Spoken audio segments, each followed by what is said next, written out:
Hey, what's up, everybody, and welcome to the Best You podcast. My name is Nick Carrier, body optimization coach and creator of the 10-Week Transformation. The mission of this show is to help you get closer to the best version of yourself so that you can live a life of more meaning and impact. In today's episode, we have Bishop Kevin Foreman. This episode is going to light you on fire. It's going to get you so pumped up, and there's also so many great one-word liners, or not one-word liners, but so many great phrases and things that he puts in here. I am so pumped about this one. He's known as the People's Bishop. Kevin Foreman's a pastor, entrepreneur, author, speaker, and health advocate who leads with contagious energy and a powerful message of purpose and transformation. During this episode, we're going to talk about leadership through faith, how he lost over 95 pounds, and how to stay positive in the face of adversity. This guy is about to light you on fire and make you want to run through a brick wall. So it's time to get closer to your best you. Let's dive in.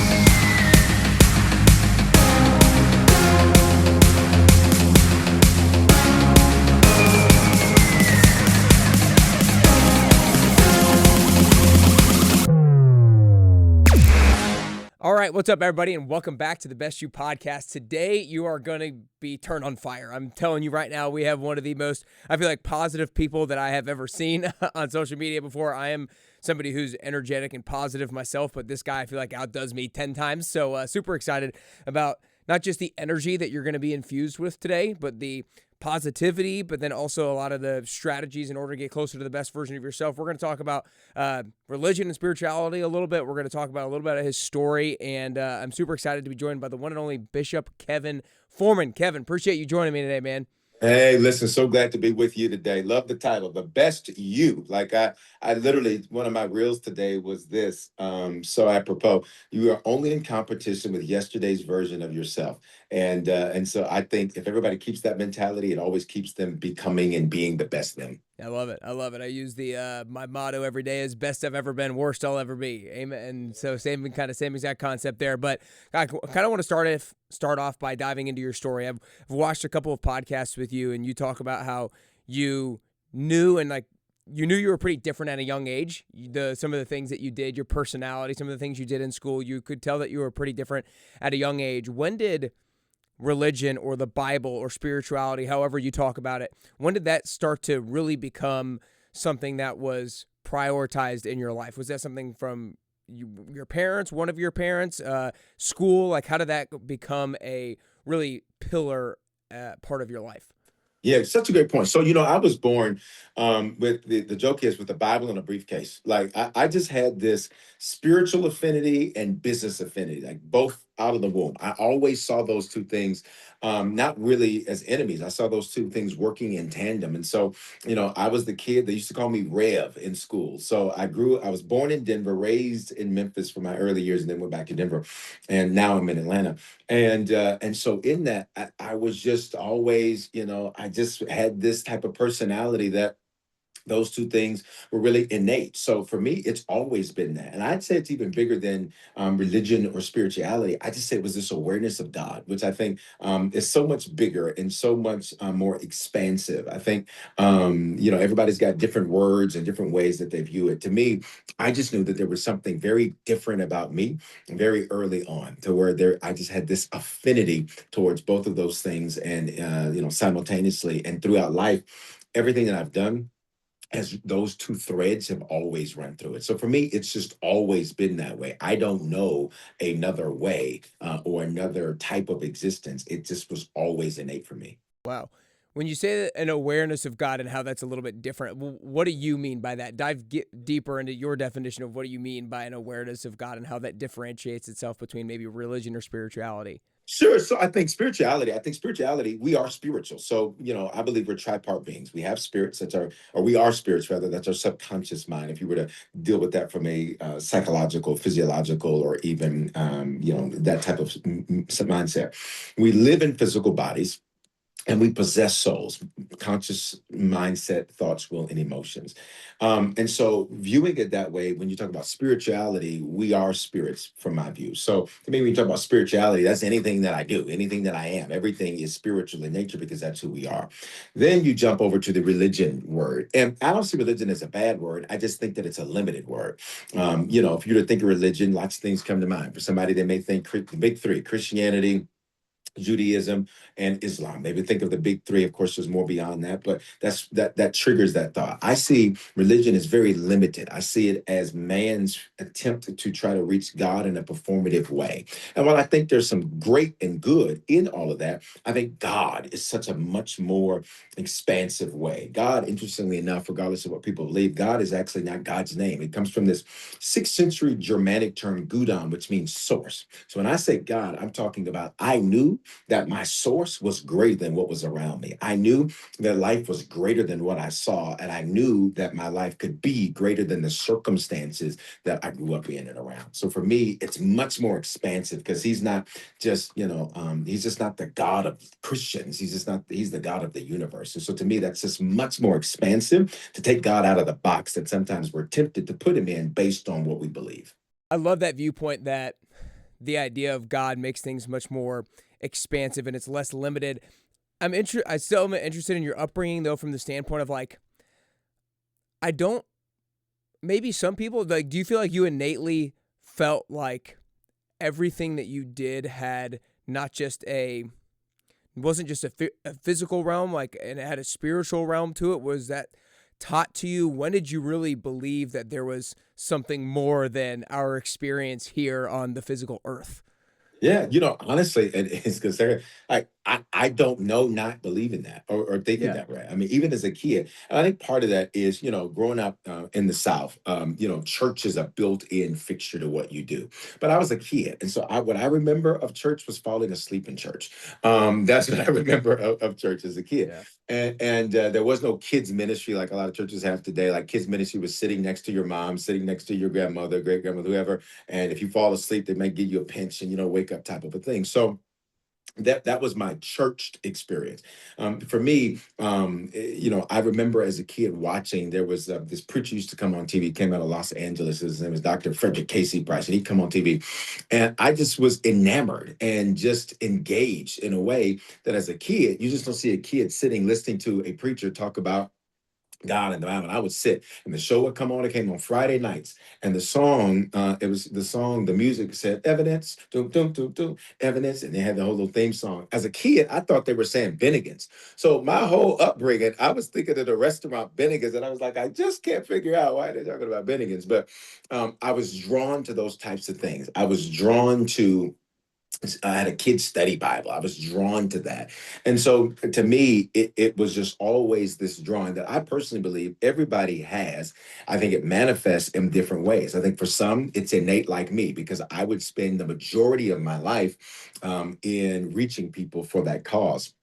So, in terms of a lot of what I do, so I think for me, that's me. I think other people that manifest differently. That hunger, that desire, that question, that that thing may not open up until later. Maybe it's something that triggers it.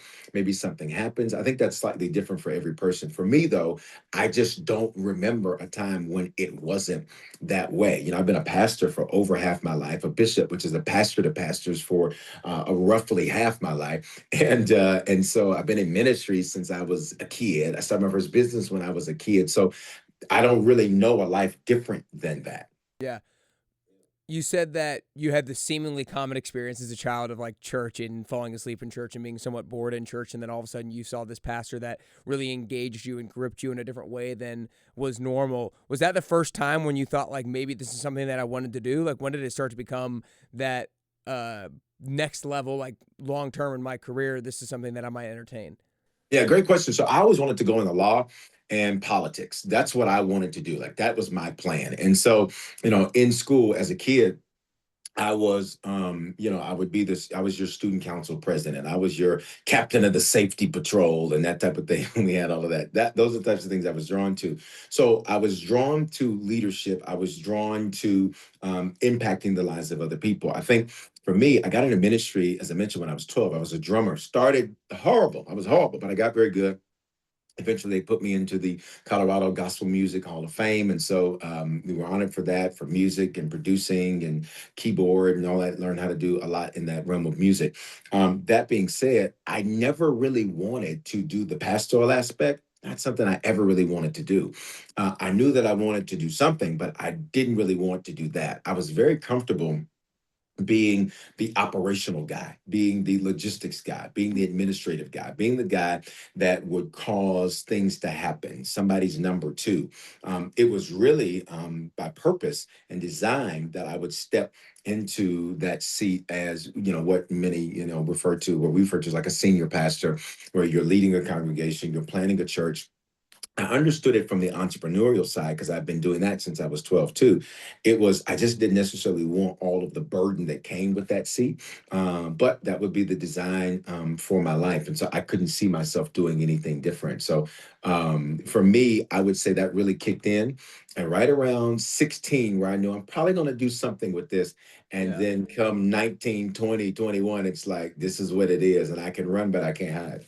I got to tell you, I don't know if I could ever see you being somebody's number two, given your energy and personality or whatnot. But actually, let's go right into something you said. You were seemingly not interested in taking on the burden that came with being a pastor. Talk to me about that. Talk to me about how maybe early on, how you managed that sense of pressure, or maybe that sense of burden that you felt, especially early on. Maybe you've navigated it differently, and it's you can navigate it more with grace now than you did in the past. So early on, how did you feel like you could navigate the pressure and the burden that comes with that seat? You know what? It is one of these things that I feel like I was always being prepared for. In going back to like childhood, I was the spokesperson for Smuckers when they came to Memphis City Schools. So all of their executives are coming in. Smuckers, the grapes and jellies and all that, Yeah. and condiments. And so you put me on a stage, I come alive. I get just in a small group of people, I was very shy. I was very nervous. And I used to perspire really heavily as a kid. So you could see my nervousness. And that was sort of a lot of what happened. I kept, though, being prompted and catapulted to these stages, to being in front of people, to these leadership roles, even if it was something I necessarily didn't seek, it sought me. And so I just paid attention to the pattern. When I was a teenager, we started this program in Denver called Teen Court. And so we literally pioneered it. It was a diversion aid program for young people that if they got caught up in the criminal justice system, it was a way for them to go this route and not have to worry about, going to, juvenile system or the adult system. Is amazingly successful, still runs to this day. And so there I was in courtrooms. I was like, this is what I want to do. And they got a video of me when I was 16 on UPN, that TV network back then, and saying, you know what? I want to go into politics. I want to go into law. This is really what I want to do. And again, I'm true to form. It everything consistently pushed me, guided me, directed me into the path that I'm in now. And even after building a very, very successful business, by the time I was 21, I built Denver's largest Black-owned real estate finance brokerage, so mortgage company, and did exceptionally well. And I watched that entire industry collapse. And I sometimes think that the industry collapsed just to get me to go into the right path. I have something called pronoia, the opposite of paranoia. Paranoia says there's a conspiracy against me. I have pronoia, which says there's a conspiracy where all things are working together for me. So I think the industry collapsed just to get me to do what I'm doing. I love it. I love it. I'm sure as a pastor though, you probably get thrusted upon you a lot of people's issues, a lot of the things that people have going on, right? They come to you with all the tragic things that are going on in their life, the circumstances that are negative that are going on in their life. And I'm sure some of them get better. Some of them don't get better. So, and that might be circumstantial. That might be because people do or don't do certain things or whatnot. How do you handle the emotional, maybe turmoil that comes with being thrusted upon with all of these emotional circumstances that other people are coming to you about?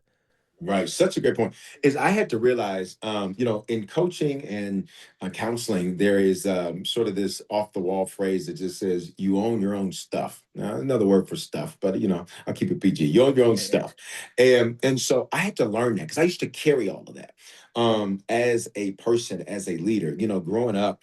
My mom, amazing. She's amazing. She's my biggest fan to this day. After every message, every big thing we do, she'll send me a text. That was amazing. You're great. She's such an encourager. But I watched my mother through the hands of my stepfather be abused. He was a womanizer. He was an abuser. You looked at a lot of what he did, and he was just simply not the kind of man you want to be. But it's what I beheld. And so as a result of that, I became very parentified in the sense that I felt like I had to protect my brothers and sisters. I had to protect my mother. So there was a lot of things that I would not do because I felt like, I got to, think like a father. So as a kid, I'm thinking like a father. That trait goes throughout life. And early on as a pastor, I carried that. And that actually showed up in my physical fitness and my physical body. I ballooned to like 250. I'm 5'9". I was like 250. Now I carried it like a middle linebacker. So it didn't look that bad. It didn't look horrible. But and so I carried a lot of that. So I took personal parental responsibility for grown people's lives and grown people's actions. And so it's actually when I began to shed the weight, which was 2013, and when I began to shed the weight, I recognized the correlation between my weight gain and emotional eating, as well as carrying people's issues. So to your point, how do I not do that? That was that breaking point for me that made me realize you cannot carry the issues of other people. You are not their God. You're not their Jesus. You get off that cross. That's not your responsibility. My only responsibility is to point them to solutions, not be the solution, to get them to the answers, not be the answer. And when I made that shift, oh man, it changed everything about my physical health, my mental health, my spiritual health, to where I'm very cognizant of the fact that I am not responsible for other people's actions. That's so good. I mean, me as a coach who has a lot of clients that I work with, I try to remind myself of that regularly. And sometimes I'm somebody who, like you, probably wants wants to take on the responsibility for my own life so much, and therefore like I try to take on responsibility for other people's results so much. And I think that's helpful because it puts you in a place of service to really help. But at the end of the day, you got to remember that you own your own stuff and they have to own their own stuff. And just like you said, you can point them in the right direction, but you can't necessarily be the solution in and of yourself. No, you really can't. And it's a freedom when you recognize that too. Yeah, Because I used to take personal responsibility when people would fail or not do well, or something would happen, or what have you. And I realized like, that's just not. First of all, it's not even practical. And here's the saying that changed my life in terms of how I view that is that I can't set myself on fire to keep everybody else warm. mm, And once I recognized that, it was very simple for me to just say, well, here's what I suggest you do, and here's how, I'm, pointing you in the right direction. But at the end of the day, you're going to do what you want to do, and people will. They're going to do what they want to do. And what you do as a trainer, and what I do for as the coaching and leading and pastor and all of the different things that I do, it's ultimately people are going to do what they want to do. To me, I can only inspire and encourage and inform, but I can't actually execute for them. totally. I'm interested in the role of your relationship with Jesus, your relationship with God, looking and reading the Bible in terms of your own decision making. I think a lot of times you hear religious leaders, religious figures, pastors, or whatnot talk about when you're in a fork in the road or you're trying to make a decision in your life, whether it's a massive decision, medium decision, or a small decision. It's like pray about it, read the Bible about it, all these sorts of things. Is there like a specific decision that maybe stands out most to you when you were trying to think like, what's the right decision for me to make here? Maybe it was like starting the church or starting this endeavor or doing this when you turned to reading the Bible or prayer or whatnot, and it helped to clarify the decision that you felt was most appropriate to make. Oh my God, I love that question. So let me say what 99.9% of people who sit in my seat won't say is that if your faith can't be tested, your faith can't be trusted. Mm. Doubt is a part of the equation. The opposite of faith isn't fear, it's certainty. And so sometimes what we falsely conflate certainty with clarity. Sometimes it's very clear what I need to do. I'm just not certain what it's going to produce. I'm just not certain what the outcome is going to be. And so I am very honest. And I think that's why, people give me the moniker, the people's bishop, because when I teach and preach and do what I do, the goal is to make it real, relatable, and practical and tell the truth. The truth is not everybody's not sitting up having, since you do it with your fitness trainer, I'll make it relative, having protein shakes with Jesus. Like that's not what's happening, man. Like that's not what we're doing. Like everybody's not sitting up counting their protein intake with Jesus. Like that's not what's happening. The reality is there are moments, and when you study the Bible, you see the crisis of faith that many people come in. Moses, I'm not good enough. Get somebody else to do it. Joseph, I have gone through 13 years of hell since I had this dream at 17 that I was going to be bowed down to my brothers and by my mother and my father, and I was going to be in this position of power. But for 13 years, I've been going through pure D hell, thrown into a pit, sold into slavery, thrown into prison, forgotten about for 2 years. Like, that's the real crisis. That's real life. And so for me, even Jesus in the Garden of Gethsemane, he's having hematidrosis. He's sweating blood drops. His capillaries are bursting because of the stress and the pressure that he's under, and it mixes with his sweat and it falls into the ground because he has to do something. He's very clear on what he has to do, and but what he has to do is painful. And so I think for me, there are tons of decisions that there's doubt that lurks, but there's a decision that has to be made. There's an uncertainty that's there, but there's a clarity where I'm aware. And so that's a daily occurrence. And I think recognizing that frees you up. I don't live life like an expert. I live life like a student. When you live life like an expert, when something goes wrong, you feel defeated and you feel discouraged because you supposedly knew everything. You knew what was supposed to happen. A student doesn't live that way. That's why even the Bible says, go make disciples, not experts, disciples. Disciple means disciplined student. Go make a student. So I live like a student. So when something doesn't go right, I'm like, okay, let's learn the lesson. When something doesn't go the way I desire for it to, there's a reason I went through this. There's a reason I'm in this. Let me get the lessons out of this so that I can make tomorrow better than today. But I don't work to make perfect decisions. I work to make the best decisions based on the information I have. I think that's no, I think that was awesome. I couldn't write down notes fast enough. I think that's such an empowering message. To go back to what you originally said, I think oftentimes, like you said, maybe some people in your position, it's not criticizing anybody, but they can always be like, go to the Bible so you can get clarity and to help you make the decision, or pray about it. And that might make people think like, okay, I'm going to pray about it until I feel certain. It's like you're not looking for certainty, you're looking for clarity, and then you have to act in faith with the level of clarity that you have, even though you still have a level of doubt and uncertainty.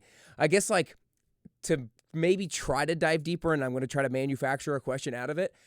How can you get to the point where, like, you might be uncertain about, if you have a decision to make, you might be uncertain about a couple of the different turns you might make. How do you know when one thing is more, is the route when you go down when you feel uncertain about both? Yeah. Oh, I love that. I think it's this, is that whenever we're presented, and I love the last part, uncertain about both this or that. Yeah. I think the first thing for me, I'll walk you through the process that I take, which is a lot of people, especially leaders and people who sit in entrepreneurial roles, people, managers, supervisors, whatever, have a lot of decision fatigue. When your life is spent leading, you have a lot of decisions. You get tired of making decisions. So sometimes it's not that there is a lack of clarity, it's that there's just a lack of what's on my hoodie today, courage. It's like, I'm just tired of making decisions. And so if it doesn't seem easy, and I need to say this to everybody listening too, because I love, even in what you do as a fitness trainer, is at when you first start out, you start with a certain weight, but we can't keep you on that weight. We got to up the weight. It's not that the weight is less, it's that you get stronger. And I think the same is true even when it comes to decisions. It is not that the decisions necessarily get easier. It's just that you get stronger, you get sharper, you get, there's a refinement that comes. So for me, whenever I'm going through making a decision and I'm uncertain about both, I like to be a very data-driven person. So I look at the data. And sometimes people, you're not being a fake person if you're living by data. That's not true. The Bible says if any man builds a tower, he needs to go count up the cost first so that he's not left a tower to build and no money to build it. So there's nothing wrong with looking at the data. Okay, let's look at the data. Let's make a very data informed view so that I'm properly seeing these things. Because maybe the lack of clarity and the lack of certainty is just simply because I don't have the right information. I don't know enough about the decision I'm making. So one, let's get some information. Two, with that information, I commit that to prayer. Okay, God, what desire, what do you desire for me to do in this situation? What's your highest and best will for me in this situation? And then third, I give them an opportunity to respond. And this is going to sound really, for some, it's going to almost sound antithetical, but it's actually biblical. Gideon, when he was unsure on some things, he said, Lord, okay, if it's you, I want you to do A, B, C. And so literally God responds and does A, B, C. That was how he knew. That was his sign. And so the Bible teaches that God is a God of miracles, signs, and wonders. Sometimes all I need is the sign that says, turn here. I don't know what's over there, but I got the sign that says stop. I don't know what's beyond this, but I just know I need to stop. The sign that says, make a U-turn. I don't know what's back there, but I got to make the U-turn. And so you look for the signs and then you make the decision, giving yourself the freedom to be human, that you may not make a perfect decision, but you'll make the best decision. And also, I'll just throw this in just to, mix it up. Sometimes there are things that what does God want me to do? And sometimes his response is, well, what do you want to do? Mm. The hardest question for me to ever answer, when we were getting ready to move our headquarters from Denver to Atlanta, we knew we wanted to expand to an additional area, and we knew we wanted to do lots of things. And I remember there were certain steps along the way, and I would pray, and the response was, well, what do you want to do? And I had never considered this, because sometimes we see ourselves as being robots and not sons and daughters. And if you see yourself as a robot, every little thing, turn your head, look up there. But you don't do that with, a parent that has kids. You don't, okay, now go brush your teeth. Okay, now go to bed. Okay, now go lay down. Okay, at a certain maturity level, they know what to do, because you've taught them. They're in your image, they're in your likeness, they know your principles. So at a certain level, if your 22-year-old kid comes to you and says, Dad, should I take a shower now? You're like, I don't know why we're talking about this. Like, of course you should take a shower. Like, Yeah. and I think sometimes as you mature in your walk with God, that's what happens. The response is, what do you want to do? Yeah. No, I love that last part with how you finished it. I think that oftentimes we can handicap ourselves by just waiting instead of going. And then to go back on something that you said a little bit earlier, I love that mindset of when you're going about making decisions, realize that you're living life not as an expert, as a student. And so even if you make the wrong decision, you have the opportunity to learn from it and make it right in a certain sense. And so I think having that mindset is super important as well, because then like the worst case scenario is just that you learn, and that not that anything really super severely bad is going to happen. Absolutely. And I think taking away the catastrophizing mentality, Mm. oh my God, this could be the end. This could be the worst one. This could be everything can go wrong. Everything crazy could happen. Taking away that catastrophizing mentality, I think, is super important too, because sometimes we overvalue the importance of a decision. I'm curious as to, you've been a pastor now for a couple decades, like you said. How has your maybe Bible reading routine or your spiritual habits, like how has your Bible reading routine changed, or what does that look like now compared to maybe what it used to look like? Great point. So it's all, one, it's just the delivery method. It's all digital. So, I was the type, I had, my Bible, my highlighting, the pages are frayed and all of that. It's all digital now. I haven't picked up a physical Bible in some time. And, I know, some people are like, oh my God, you gotta do like, no, it's the same stuff. It's just digital. So, so it's digital. One, the delivery. Two is on the same subject as delivery. I like the audio version actually better now. I like to listen to it, particularly when I'm working out. I like to listen to it because I'm visual. So as I'm listening to the words, I'm able to create the imagery in my mind, and it gives it a whole different experience, right? We're experiential human beings. Why do we go to the movie theater versus just watch it at home? There's an experience. You've got the surround sound, you're sitting, the lights, you've got there's a whole thing. And I think if you view the Bible that way, it helps it to come alive. For me, helps it to come alive in a way to where I've read it at least 30 or 40 times now, cover to cover, all the way through. And here's what I've discovered. is that listening to the audio Bible every single time, I'm like, whoa, oh wow, oh wow, oh wow. And it's amazing because it's like a discovery every time. And it's alive. Every single time that I go through it, something new comes alive and I see a new way to implement those principles in my life. And so that has certainly changed through the time. It's really mainly the delivery. Is there a particular app or platform that you listen to the audio version on? Yeah, it's actually in our app. So the Harvest app, Okay. which is at Bishop, you can get it at bishopforeman.com. And actually, the same Bible reading plan I use is the one that's in there, and it's free. It's no cost, no charge, no subscription fees, anything like that. It's totally free. The app is totally free, and it's right in there. It's the same one I use, and that plan you literally can go through it in 12 months. But it's amazing because that's literally I tether my workouts to my spiritual workouts. And so I tether those two things together. And so it just creates this tremendous growth. I'm I'm curious in curious in watching you watching you talk talk and and watching you watching you talk with talk your with your hands. hands. Does the ring on your right hand have any sort of significance? Yeah. So, so lions are my thing. So it's a spiritual thing. Okay. So it's a lion. So I got a lion tattoo, lion here in this room. There's at least a half a dozen lions here, lions everywhere, lion swords, helmets. So I really like the concept of being a warrior, the concept of being a gladiator. I think it's apropos one for my life, but then two, it's a reminder to me to always be bold. There's a lot of scriptures talk about boldness, boldness, boldness, but sometimes this right here sometimes can be a challenge, and so it's a reminder to me to always be bold. So I think creating an environment that enforces Mm. the mentality you need to have is super important to me. So everything around me is reminding me and reinforcing what I am to be, how I am to be, how I need to perform, who I am, what I have done, but what I aspire to do, so that every environment I'm in my home, at my office, wherever I'm at, that I'm always keeping myself encouraged. And so that's a big thing for me. Like environment, atmosphere is everything. You can't grow a watermelon in the wrong atmosphere. Yeah.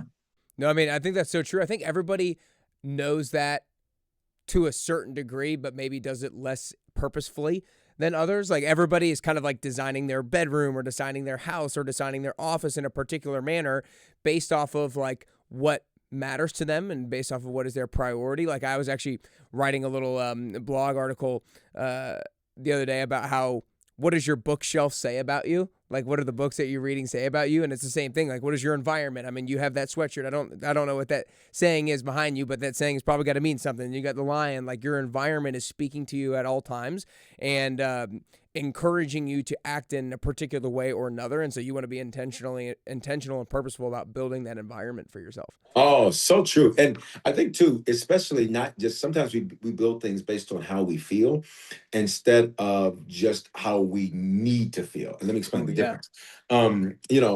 Feelings are a choice. Emotions are a choice. Even the word E out of motion, out of change. So we only feel a thing because something has changed. And the emotion that we're feeling is designed to recreate the feeling or the sensation of control that we thought we had. Now, the reality is control is an illusion in the first place because most of what we think we control, we don't. But setting that aside, sometimes you're not going to feel like being courageous. You're going to feel like saying, just whatever, just, I'm just wore out. I'm tired of fighting. I'm tired of dealing with it. So I need reinforcement around me to tell me this is how you need to feel because there are going to be moments you don't feel courageous, moments you don't feel like and what you do and feel you're not gonna feel like working out. You're not gonna feel like, you know what, today I just want stuffed crust pizza with what I mean, the whole Yeah. thing, flip it around, marinara sauce, ranch, like that's all I want today. Forget all that. There's gonna be days you need to reinforce to yourself you need to feel this way because it produces for you. And I think if our feelings don't fuel us, then we need to pick another feeling. 100%. Like you said, you need to create your environment, not how you currently feel, but how your environment should call out the best version of yourself. Your environment should call out the best version of yourself. I think that's maybe the best way to say it. I'm curious, kind of change topics a little bit. You've mentioned all the different things that you do, right? You're a pastor, you're an entrepreneur, you worked in finance, you even wrote a couple of financial books. Like there's all of these different things that you do. You're a speaker and you travel. A lot of people would say that you're spreading yourself too thin. A lot of people would say that you need to focus on maybe one thing and really just be the best at that thing. What is your response to that? Great question. I say that works for some people. I just say, but don't put your box on me. Mhm. That works for some people. And for some people, they can only focus on one thing. What I've discovered for myself, and this is probably many that are like this, when you're good at many things, the challenge is to figure out how to properly invest your focus. I look at focus as an investment. How to properly invest it to get the best returns. There's certain investments that the return is simply that it brings me joy. The return is that it makes me smile. The return is that it gives me a kick of dopamine. So for me, doing all the different things that I do were simply a recognition that I would be doing myself a disservice. I would be doing the world a disservice if I didn't empty myself by doing all of the things that I can do. It doesn't mean I do them all at the same time. Yeah. It doesn't mean that I do them all the same way, but it means that everything that's in me, I believe we're sent to the earth to pour out what's in us. And so to me, it's fulfilling. I don't feel drained. Yeah. To me, I don't feel drained when I counsel someone, coach someone, when I speak, if it's mergers and acquisitions for my private equity stuff, I don't feel drained. I feel alive. That's because to pour pours back into me, to feed feeds me, to water waters me. So I say to those that say, you know what, you just need to focus on one thing and just do that. I understand why they feel that way, and good luck for them and Yeah. success to them. And I don't knock that. But for me, I recognize when I tried to do that, what it did was it left me unfulfilled because there were all these other areas I was abandoning. Yeah. So consequently, a lot of people do something and they're like, I just don't feel fulfilled. And they call it a midlife crisis or a post midlife crisis or, just a fork in the road or whatever. But really, is it that you're abandoning parts of yourself because you thought that I can only do this thing? I can only be a dad. I can only be a business owner. I can only be a mom. I can only be a this. Or is there a higher life, which is the best you, which is a both and life Yeah. instead of either or? No, I think 100%. I think it goes to kind of what you were talking about. You have to analyze whether or not your time investment or your focus investment is getting you the returns that you want. And if the answer is no, then you need to be changing things up. If the answer is yes, then like things are going well and you're spending you're investing your focus where it needs to be spent. And you were the type of person who, if you just did one of these things, you might be getting some returns, but not all the returns that would leave you feeling fully fulfilled. And so spending time in all of these different lanes fills that fulfillment void that might be there if you didn't. Absolutely. And even one word that I would nuance on is, even looking at it, is I look at it as an investment. I look at anything I do as an investment of time. And that mindset shift for me changed even that thing. Because I used to think that way. You know what? Just do this one thing and just be the best at it. Yeah. And I did that. And I found myself doing just that, spending. It's like I'm spending versus I'm investing. And when you invest, you expect a return. So for Mhm. me, all the things I do, I always ask myself, what's the return on this for me? And it doesn't have to just be money. It doesn't just have to be, something tangible in that way. Yeah. Many times the return certain friendships that I have. The return is that we laugh, and that laughter is medicine. That's the return. So the investment for that 30-minute phone call or hour phone call or whatever, which which is huge in my day because that's a long time in my schedule. The return is, well, did you make a business deal? No. Did you lead someone to Jesus? No. Did you plant a new church? No. Did you leave? No. But I laughed. And I feel so much better from laughing. And it's an investment that's a return. Because to be the best you is to not just always be doing things where the metric is something that is tangible. Sometimes it's the 100%. intangible metrics that fuel you and feed you. I do think that that is oftentimes, I don't think that the advice of focus on one thing is the wrong thing. Like you said, it's just different things work for different people, and don't put me in your box because, like you said, I think oftentimes that advice comes from the standpoint or comes from the viewpoint of needing a return of tangible type metrics rather than all of the other things that you could want an actual return from. So it's almost too narrow of a definition of success, or too narrow of a definition of what a return might look like, when there's actually so many other things that could qualify as qualifiable return, if you will. One thing I do want to get to, just because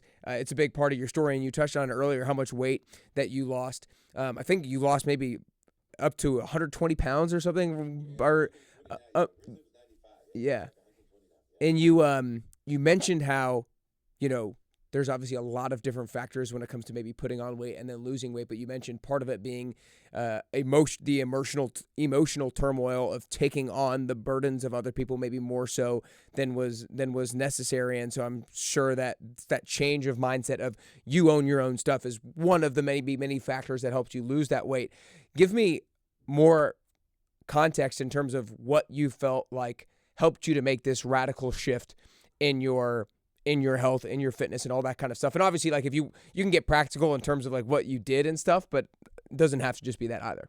Yeah, no, I love that question. So, it was, I had just really stepped back and looked. And, at that time, we were doing the two Sunday services and the Wednesday Bible study, traveling somewhere weekly, all of the different things that happen. And so I was letting a system run me versus me running a system. Mm. And as a result of that, my weight, as I mentioned, it had ballooned.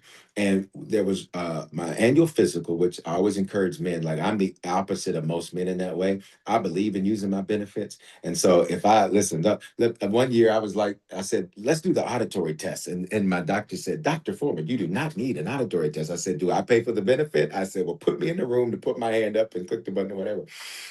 So I believe in that. And so being on getting your physicals and all of that, went in, got my blood work. Doctor says, you are one click away from pre-diabetic. I said, this is a problem. Like, this is a huge problem. And so I tried everything: Slim Slow, Slim Fast, Tybo, P90X. I tried it all. And nothing really worked with me because nothing really stuck, or was able to stick with me, because I was just doing things as a means to, instead of a lifestyle change. Mm. And so I literally prayed and I said, God, I need a strategy. We were on the 21-day Daniel fast, which is basically fruits and vegetables. At the end of it, done the Sunday services. I'm home getting ready to go into my hibernation for a few hours before. Back then we had Sunday night church too. So I flip it on Netflix. Podcast or a episode comes on, show comes on Netflix. I can't even tell you what it is to this day because I haven't been able to find it since 2013. And it basically changed everything. I ate a lot of fast food. I ate really poorly. I would eat late and then go to sleep. I'd have these huge platters at 10 o'clock, and then you get into bed at 12 o'clock.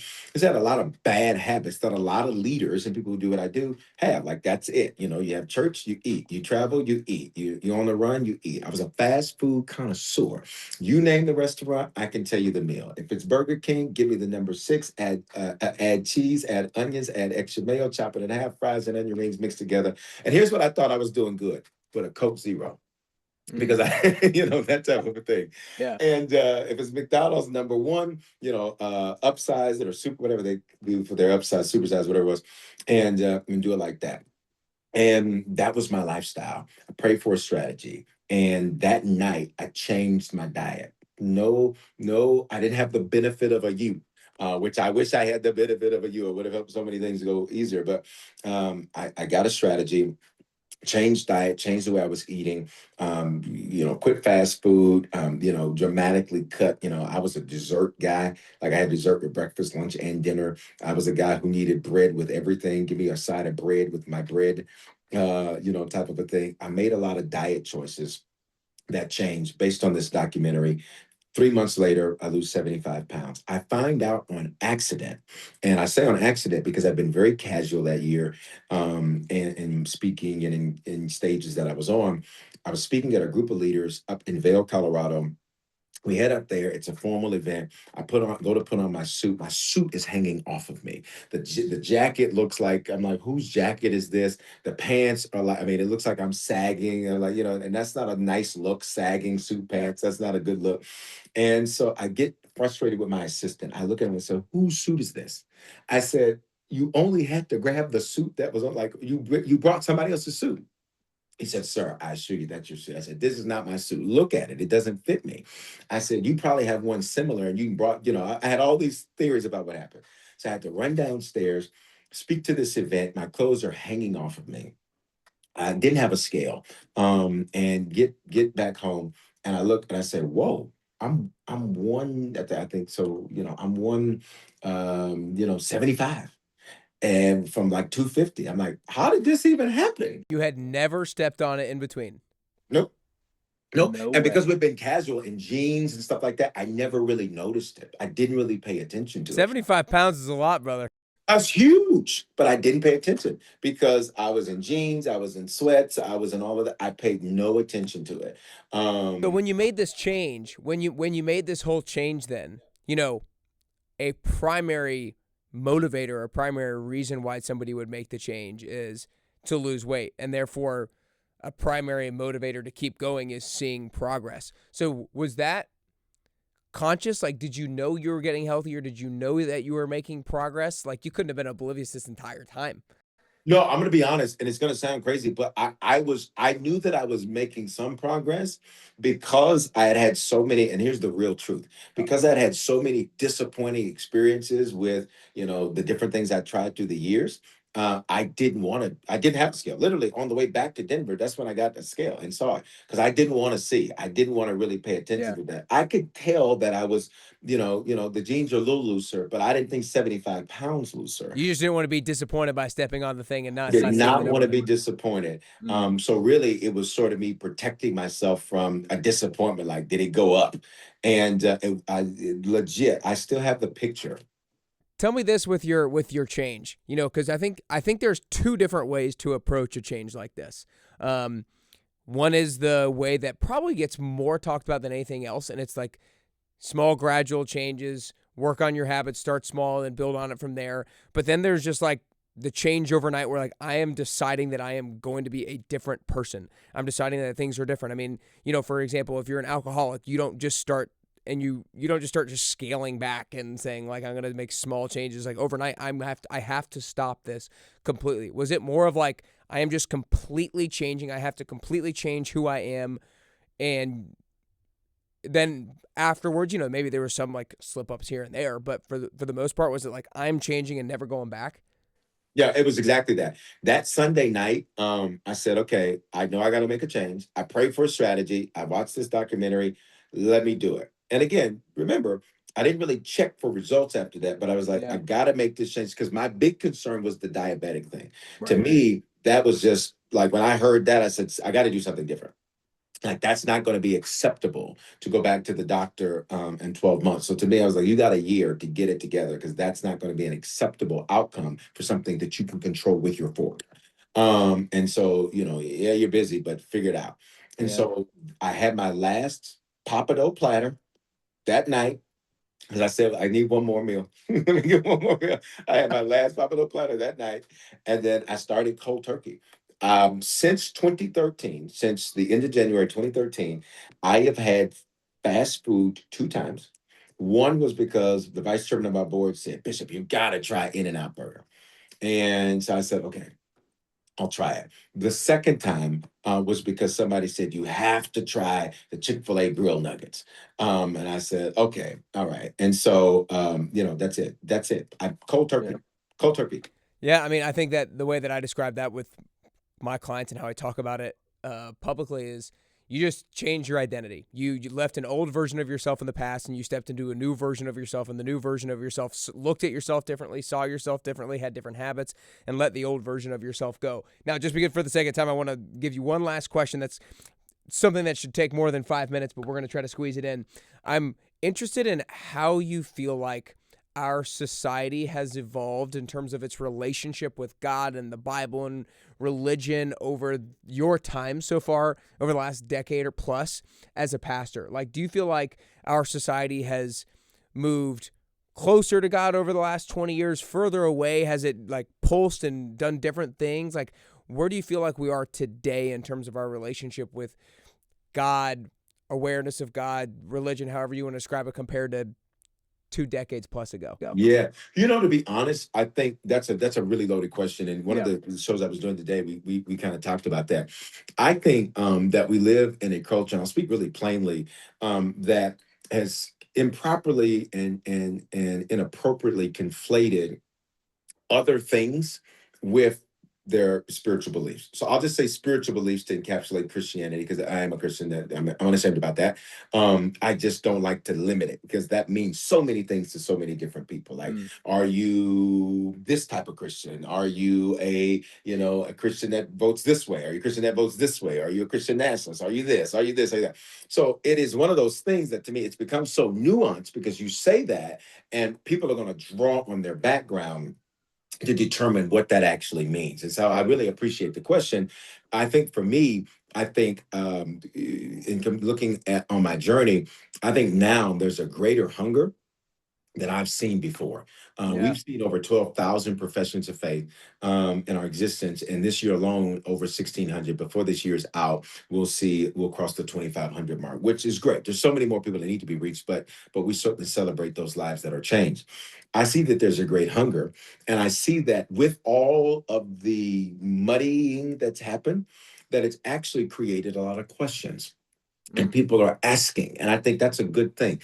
I don't think that it's wrong to ask questions. I don't think it's wrong to pursue information and to pursue knowledge. I think that's great. So in that time, I have seen it evolve in that way.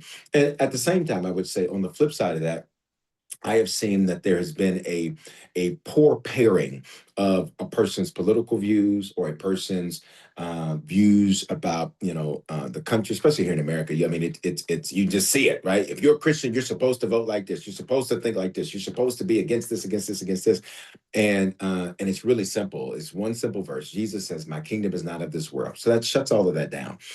My Christianity is superior to nationality, superior to anything else that I can identify with. And just because you want to vote that way, just like your earlier question, you want to vote that way or think that way or believe that way, that's great for you. But don't weaponize it against this other group of people. And that's the thing that I think is different, is it's weaponized in a way that I think is unfortunate. But the flip side, I see a hunger for many people that I've not seen before. And I think that is a good thing. White, black, tall, short, for our churches, we call it the United Nations, because you can't say, well, it's a black church, or it's just this church or that church. It's like the United Nations of church. It's everybody included, nobody excluded. So I see a hunger. Yeah, I would have to agree. I mean, I haven't been around as long as you have, and some of my bias is maybe because I feel like I'm more hungry for it now than ever, and so I feel that way. But I do feel like there is a little bit more hunger towards spiritual beliefs now, maybe than in recent memory. But this has been awesome. I know you guys have been energized today, been sparked by today, and I hope a lot of what Bishop has told you here today has resonated with you, and I hope that you took some notes, because if you didn't, he had some freaking one-liners and two-liners and some great stuff here to share today. You guys need to make sure you follow him on Instagram. He's got fire posts like every single day, sometimes multiple times a day, at Bishop Foreman. We'll have that in the show notes. We'll have his Facebook, his TikTok in the show notes as well. Is there any other good place where people should go learn more about you? Yeah, just bishopforeman.com, FOREMAN.com. Books are there. I talk about the journey. And let me just throw this in. I salute you for what you do, because I know that when people feel better about who they are, it changes how they live. And so I think fitness trainers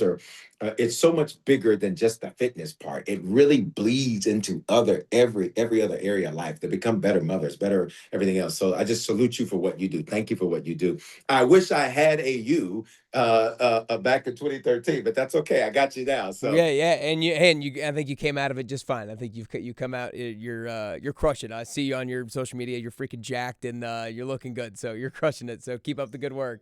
Keep up the good work. All right, you guys, make sure you go follow him on those social media platforms. Check out his website and the link down below. Hope you enjoyed the episode. Please share it with a friend or family member that you feel like could get sparked and energized and be more positive based off of what Bishop Foreman said today. If you're listening on the Apple Podcast app or on Spotify, hit that follow button. Appreciate you guys.